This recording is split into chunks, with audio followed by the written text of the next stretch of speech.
Hello, you absolute legends. My name is Don Cavanaugh, and this is a comment about heat being an intensive or extensive property. Extensive properties of substances depend on the amount that you have. Intensive properties are independent of the amount that you have. An intensive property is something that's like a known standard or a fact. So, for example, please refer to water in these different amounts. The amount of a teacup or the amount of a swimming pool.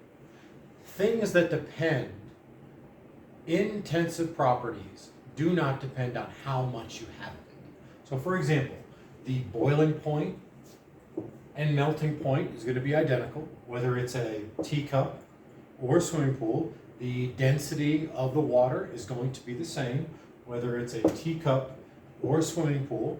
Now the volume of water, hey, that's very different, isn't it? So an extensive property depends on how much you have of it. The question of heat energy. Which of these has more or less heat energy, or is it the same? Heat energy is a measurement of the number of molecules and the movement and arrangement of them. So a way to think about this is, which is going to take more energy to boil or freeze? Is it going to take more energy to boil a swimming pool or to boil a teacup? It's definitely not going to be the same amount of energy. Heat is an extensive property. The amount of energy that you have to add or remove depends on how much of the substance that you have.